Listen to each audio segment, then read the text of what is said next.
Hi friends, இந்த வீடியோவில் வந்து நம்ம என்ன பார்க்க போகிறோம் அப்படின்னு கேட்டிங்கன்னா, ஸோ இப்போ வந்து நம்மளோட தல அஜித் ஃபேன்ஸ் எல்லாருமே எதிர்பார்த்துட்டு இருந்த குட் பேட் அக்லி திரைப்படம் வந்து ரிலீஸ் ஆகிருக்குங்க. ஸோ இப்போ வந்து அந்த திரைப்படத்தோட FTFS ரிவ்யூ வந்து இப்போ வந்து அஃபிஷியலாக வெளியே வந்திருக்கு.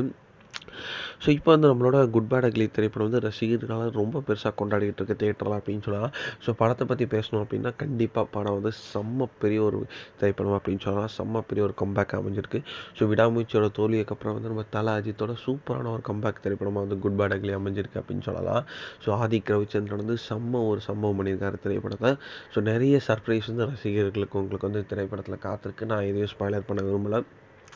ஸோ திரைப்படம் வந்து ரசிகர்கள் எதிர்பார்த்த அளவுக்கு வந்து ரொம்ப ரொம்ப மாசாக இருக்குது அப்படின்னு சொல்லலாம். ஸோ நீங்கள் எவ்வளோ பெரிய எக்ஸ்பெக்டேஷன்ஸ் எடுத்துன்னு போகிறீங்களோ அந்த எக்ஸ்பெக்டேஷன்ஸை பூர்த்தி பண்ணும் அப்படின்ட்டு சொல்லலாம். ஸோ பாடல் ஒன்றும் சூப்பராக இருக்குது அப்படின்றத கண்டிப்பாக சொல்லியானும். ஸோ நம்மளோட ஜிவி பிரகாஷோட பேக்ரவுண்ட் ஸ்கோர் வந்து ரசிகர்களால் ரொம்ப பிடித்திருக்கு அப்படின்னு சொல்லலாம். ஸோ அர்ஜுன் தாஸோட ரோலும் ரொம்ப நல்லா இருக்குது அப்படின்னு சொல்லலாம்.